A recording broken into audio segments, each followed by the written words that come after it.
ছেলেরা আমার এই কথাটা মনে রাখো বাবা, সবাইরে বলি, যেই মহিলা বেপর্দা, যেই মেয়ে বেপর্দা, আল্লাহর কসম সে নিজেকে একদম সস্তা কম দামি পণ্য হিসাবেই বাজারে তুলে দিছে। হ্যাঁ, সে নিজেকেই তুলে দিছে যে আমি আমারে তুলে ধরলাম, এবার আঙ্গাল কাঙ্গাল আতু লুলা যা আসো, ঠ্যাং ভাঙ্গা মাথা ভাঙ্গা যে আসো, বুড়া জোয়ান প্লাস্টিক রাবার যা আসো, আমারে দেখো, আমারে আমি ছেড়ে দিলাম। সে নিজেকে মূলত লাঞ্ছিত করে, সে নিজেই নিজেকে ছোট করে ফেলে। তুমি তো তোমার দাম কমাই লাইলা, তুমি তো তোমার নিজের দাম কমাই দিলা। অতএব পর্দায় আবৃত নারী, বোরখায় আবৃত নারী, ইজ্জত সতীত্বের কদরকারী নারী, সে এই সৃষ্টির, এই জমিনের শ্রেষ্ঠ নিয়ামত। আমি শক্ত কথা বলি পরিষ্কার, যে নারী পর্দা করে না, এক রাস্তায় কুত্তা মরিলে, কুত্তা, এই কুত্তা যদি ফেলায় রাখে, মরা কুত্তা, ওইটার থেকে যে দুর্গন্ধ ছড়ায়, তার চাইতে নিকৃষ্ট দুর্গন্ধ বেপর্দা নারীর থেকে ছড়ায়।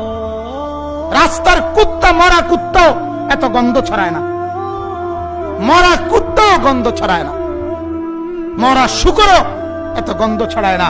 এক বেপর্দা নারী সমাজে, যে এক বেপর্দা মেয়ে সমাজটারে যে পরিমাণ নষ্ট করে। আর ধর্ষণ হলে আমি বলবো শুধু ছেলেটা দায়ী না, মেয়েরাও দায়ী আছে। তোমাকে মাহারাম ছাড়া কে বের হইতে বলছে? মাহারাম ছাড়া একটা মেয়ের হজ ফরজ না। মনে করেন আপনার ঘরে একজন মহিলা আছেন যার মাহারাম নাই, তার উপর হজই ফরজ হয় নাই। মাহারাম ছাড়া যার হজই ফরজ হয় না, তাকে মাহারাম ছাড়া এভাবে হোটেলে একটা ছেলের সাথে বাইকে যেতে কে বলছে? মাহারাম ছাড়া একটা মেয়ের সফর জায়েজ নাই, হজও জায়েজ নাই, হজ করার দরকারই নাই, সে ঘরে থাকবে, ওইটাই তার জন্য বেশি গুরুত্বপূর্ণ, ওটাই হুকুম আল্লাহ পাকের।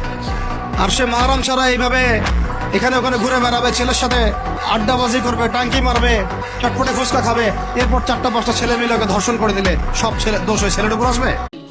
মেয়েরা খারাপ, মেয়েদের খারাপের কারণে দুনিয়া তুই কে রে? তুই কি মেয়েরা খারাপ? শোন, আমাদের গ্রামে প্রবাদ আছে, ধর্মীয় কথা না এটা, এখন যেটা বলছি এটা প্রবাদ, এটা ধর্মীয় কথা না। কোনো মেয়ের দেখবেন হাঁটুর উপরে কাপড় ওঠে, আর নামে না বেটা। তুই উঠাইছিস হাঁটুর উপরে কাপড়, ও উঠায়নি। হাঁটু পর্যন্ত তুই উঠাইছস, আর এখন সে নামাচ্ছে না। তুই মনে করিস তুই বেঁচে গেছিস না? তুই মনে করিস তুই জিনাই জেনা না? না বেটা, ও তোর সাথে জেনা করেছে, এরপরে তোকে বাদ আরেকজনের সাথে করবে, আরেকজনের সাথে করবে। আর তুই সূচনা, তুই ওকে শিখাইছিস, এটা সবগুলো তোর উপর আসবে। তুই নিজের ছোট পাপিষ্ট মনে করিস না? তুই মনে করিস কি হয়েছে, আমি তো একটা চুমাই নিছি, আমি তোকে বলছি ছবি তুলে পাঠাও, টয়লেটে যাও, ব্লাউজ খুলে ছবি তুলে পাঠাও, জামা খুলে ছবি তুলে